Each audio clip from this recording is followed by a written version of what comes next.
Selamat berjumpa kembali dengan channel Han Teknik, channel yang khusus membahas perlengkapan militer, survival, outdoor, dan berburu. Bagi yang sudah bergabung, saya ucapkan selamat datang, terima kasih. Jangan lupa subscribe, like, comment, share, serta tekan tombol notifikasinya agar selalu mendapatkan info terbaru dari kami.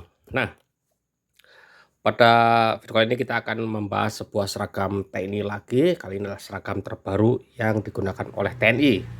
Ingat ya, ini bukan punya AD, AL, atau AU, ini punya TNI. Ini adalah seragam pertempuran hutan dan ini sudah resmi digunakan TNI untuk melakukan tugas operasi tempur. Ingat ya, tugas operasi tempur di hutan gunung. Ya kalau sekarang gimana ya, untuk yang tugas ke Papua yang menggunakan seragam ini. Jadi intinya begini ya, suatu operasi militer itu tidak hanya operasi tempur saja, ada intelijen, teritorial, penerangan, psikologi, dan sebagainya lah. Nah, salah satu dari tugas itu adalah operasi tempur yang digunakan biasanya dilakukan oleh pasukan-pasukan elit.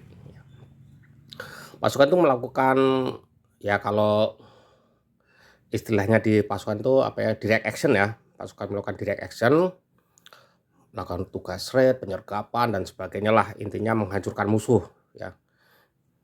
Nah, pasukan itulah yang sekarang dibekali oleh seragam terbaru, lorengnya baru, dengan apa ya, modelnya juga baru, disesuaikan dengan hutan ya, hutan lebat yang ada di wilayah Papua. Ya Kalimantan juga lebat ya, di Jawa juga, kalau di Jawa nggak begitu ya, pun Kalimantan, Sulawesi, dan sebagainya masih lebat dengan kanopinya, kanopi cukup lebat sehingga di bawahnya itu gelap. Makanya seragam itu sekarang warnanya agak gelap, agak berlumut-lumut sedikit lah, seperti itu. Jadi fungsi dari seragam ini adalah tidak mudah terdeteksi, bisa digunakan untuk kegiatan tugas malam hari maupun siang hari, baik cuaca terang maupun cuaca gelap. Hasil riset itu adalah sebuah seragam yang bentuknya seperti ini lorengnya. Mari kita lihat secara detail. Kita lihat bajunya dulu ya, nanti kita bahas celananya juga. Nah, bajunya seperti ini.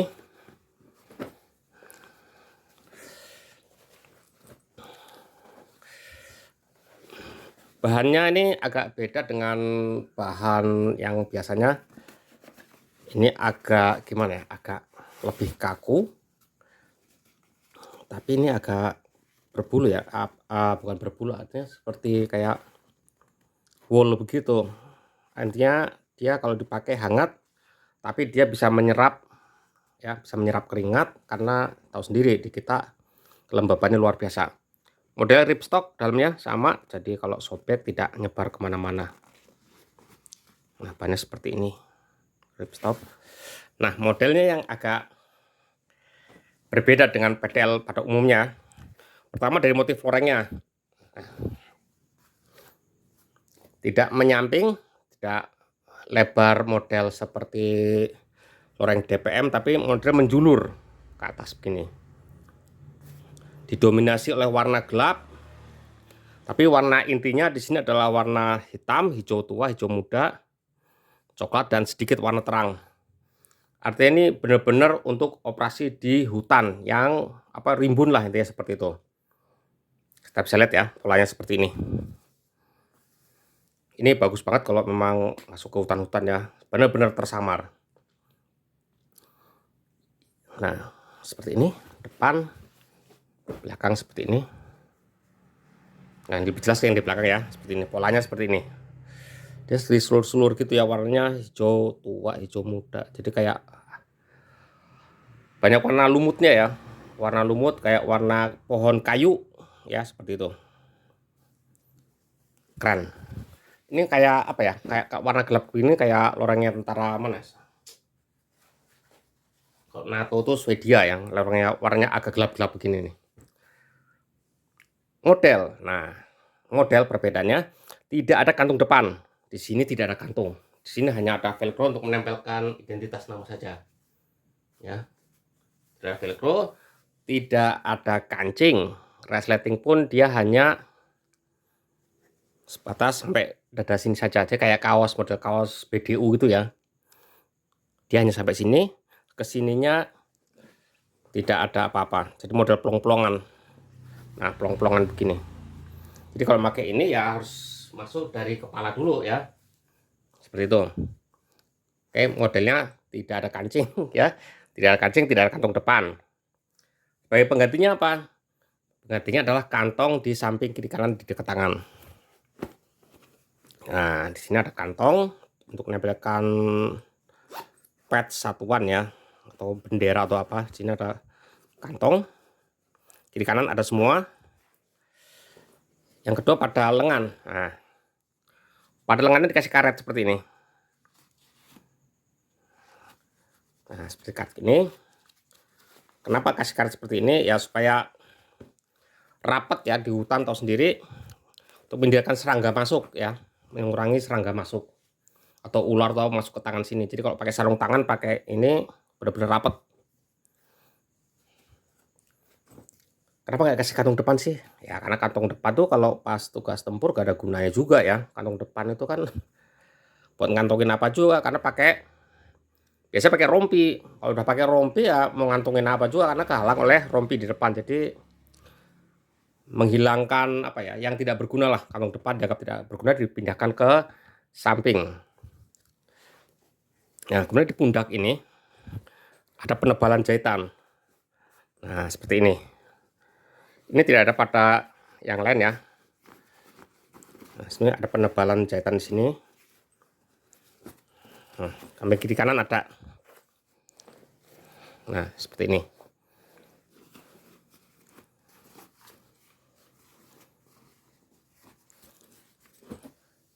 Kenapa seperti ada ini? Satu, ini kita pakai lebih apa ya? Kalau kita pakai drahrim, pakai rompi, ini lebih tahan. Karena ini pasti akan gesek-gesek terus. Sini sampai belakang ya. Jadi double. Di pundak ini akan gesek-gesek terus ya, karena bawa beban dan sebagainya. Jadi di double. Jadi ada seperti tambahan wing, tambahan sayap di sini. Bukan buat gaya-gayaan ya, ini ada fungsinya dibuat seperti ini. Kenapa? Ya itu. Yang kedua, dalam keadaan darurat sudah mungkin situasi panas dan sebagainya, misalnya sudah hancur, kalau ini disobek ini bisa jadi kayak rompi. Nah, kalau ini didedel, tangannya didedel jahitannya, ini bisa jadi langsung kayak rompi. Paham ya? Nah, seperti itu. Jadi jahitan kesini bisa didedel. Ini jadi kayak rompi. Jadi pakai rompi pun bagus ya. Nggak acak-acakan. Nah, ini untuk bajunya. Kerahnya full sampai atas. Nah, ini sampai atas. Resletingnya full sampai atas. Sampai menutupi leher ya. Ini jadi kayak bajunya kostrat yang punya linut. Jadi ketika terjun ini naikin ke atas. Atau ketika pakai rompi ini naikin ke atas, jadi melindungi leher. Ini hanya sampai sini resletingnya.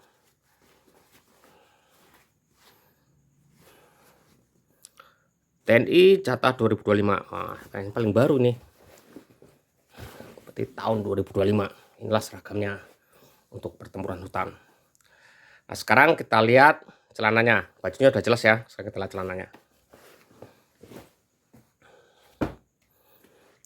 Bahannya sama. Nah, ini yang saya keren. Nah, celananya. Karena keterbatasan kamera ya, kameranya hanya bisa begini. Kita miringin gini aja. Celananya full di double semua. Jadinya ini cukup tebal. Ya, tahu sendiri kalau di hutan banyak tiarap, banyak lari dan sebagainya. Di lutut di double ya. Jadi nah, pada lutut sini kayak ada apa ya? Pelindung ya. Di sini kayak ada bahan busanya gitu. Ini pelindung di lutut. Kiri kanan ada ya. Pelindung lutut. Jadi kita nggak usah pakai pelindung lutut ini pakai ini pun sudah mampu menahan ya. Walaupun mungkin kurang maksimal ya, tapi ini paling tidak dengkul kita nggak terlalu sakit-sakit amat ketika harus kita berlutut dan merayap dan sebagainya ya. Seperti itu. Kemudian kantongnya cukup keren seperti ini. Ada resleting samping untuk naruh barang-barang dan juga atas model velcro. Jadi depan dan belakang, atas dan samping sini. Ini untuk celana samping ya, kantong samping. Kemudian kantong atas seperti ini. Ada juga kantong atas. Ada gantungan. Ya pasti ada perlunya lah ya, ada gantungan. Kemudian sudah berlapis karet segini. Jadi nggak perlu pakai sabuk. Udah ada pakai ini aja. Kemudian kantong belakang modelnya hanya seperti ini, tidak ada kancing, jadi kayak kantong depan. Ini kantongnya depan, ini kantong yang belakang. Nah kalau di samping seperti ini, tangan ke depan, ke belakang. Kemudian di bagian pantat, juga ada penebalan. Di sini lihat, ini jahitannya ya, biar kelihatan jelas. Sama dengan tadi di lutut ya. Kalau duduk biar enak. Tapi ini ya bagian dari taktikal ya. Ini lebih tebal di pantat ini segini nih. Karena memang kalau tugas operasi tempur yang sering cepat rusak tuh bagian pantat sama bagian lutut. Makanya dibuat tebal seperti ini. Jadi prajurit yang pakai pun nyaman, tidak cepat rusak. Lihat dari dalam. Nah, lihat seperti ini. Ini yang jahitan tadi ya. Jahitan pantat penebal tambahan lah di situ. Nah, kalau di celananya kelihatan banget ya. Warnanya perpaduan antara warna apa ya? Jadi teringat ingat loreng If Gaba yang dulu lama ya, hampir seperti itu lorengnya seperti. Tapi ini lebih modern lagi. Ya. Loreng If Gaba dulu tahun berapa? 80-an apa tahun 78 atau apalah. Hampir seperti itu, kita kembali seperti itu. Jadi loreng itu memang bagus sekali sih. Sulur-sulur memanjang begini.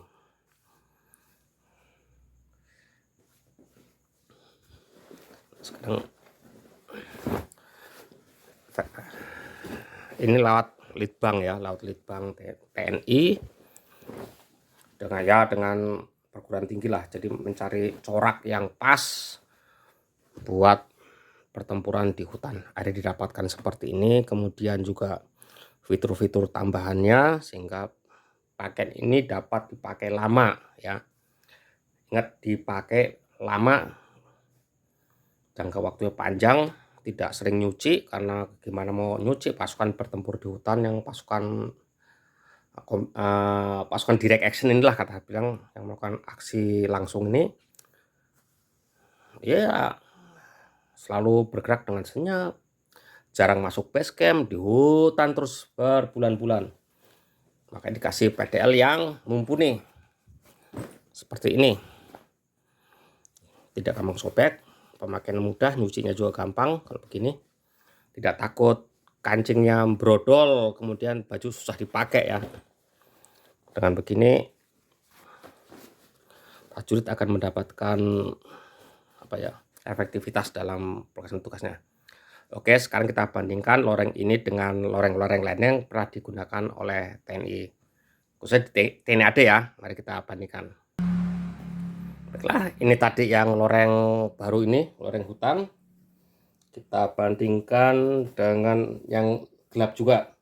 Terus ini yang warna gelap, ada loreng NKRI ini.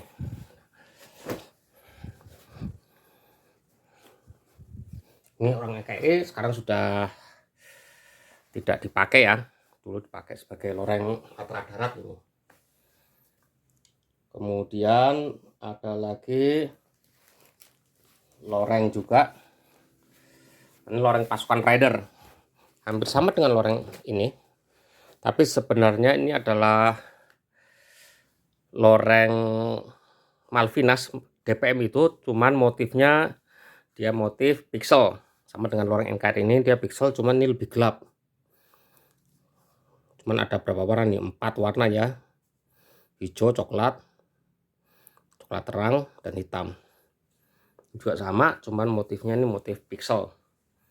Warna loreng DPM. Kalau ini hampir sama ya, cuman kelihatan beda ya. Ini lebih terang, ini lebih gelap. Oke, kita bandingkan lagi dengan lorengnya Kostrad.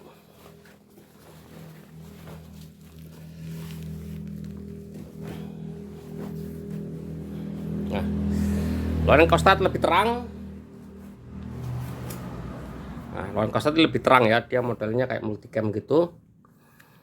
Dia motifnya sama, dia Kostrad itu digital camo. Jadi 3 ini udah digital modelnya, digital pattern ya.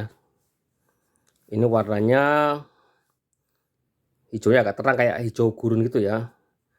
Hijau, coklat apa nih? Coklat tanah ya. Warna tanah, coklat gelap, coklat terang, coklatnya 3 macam, hijau dan hitam. Kemudian kita lihat lagi, ini loreng Matra Darat. Nah, ini loreng Matra Darat, ini adalah, nah kira-kira kelihatan cukup tepatnya.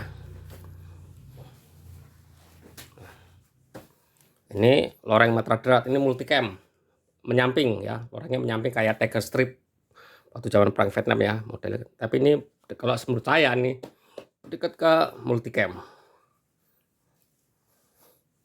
Dan yang sampai sekarang masih standar digunakan ini adalah loreng DPM. Ini sudah dari tahun kapan nih, tahun 85 kalau nggak salah ya. Setelah perang Malvinas itu kita niru punya loreng DPM Inggris ya. Sebelumnya warnanya ya macam-macam ya. Kemudian di zamannya Pak LB Murdani kalau nggak salah panglimanya, warna TNI cuma 1 ini, tidak ada warna lain yang lainnya masuk museum. Hari ini kembali ada loreng-loreng macam-macam lagi, walaupun hanya untuk tidak untuk operasional ya, hanya untuk penyajian untuk seremonial saja. Artinya tidak digunakan untuk operasional murni. Ya mungkin ada acara-acara tertentu dan jaga kesatrian dan sebagainya, hanya seperti itu. Jadi ini ada loreng-loreng yang ada saat ini. Ada loreng standar Malvinas atau loreng DPM, loreng Matra Darat, ini ada loreng Kostrad, ini loreng pasukan Raider, loreng NKRI lama, dan ini adalah yang terbaru tadi adalah loreng perang hutan. Ada beberapa motif nih, belum yang loreng lainnya ya. Kalau ada punya marinir, punya AU, dan wah jadi banyak-banyak. Ini yang di darat aja lorengnya ada 1, 2, 3, 4, ada 6. Belum punya loreng Kopassus. Saya loreng Kopassus udah sering lihat orang ya, kita semua sudah sering lihat. Ini hanya kita bandingkan motifnya, jadi mungkin rekan-rekan bisa silahkan komen yang paling bagus dipakai di hutan yang mana sih. Oke, walaupun sudah jawabannya yang ini ya, tapi kan mungkin ada pandangan lain ya, silahkan komen ya, disiapkan. Oke, review singkat saya cukup sekian. Semoga ini bermanfaat buat menambah pengetahuan kita bersama. Lain kali kita akan sambung lagi dengan yang terbaru. Terima kasih, mantap.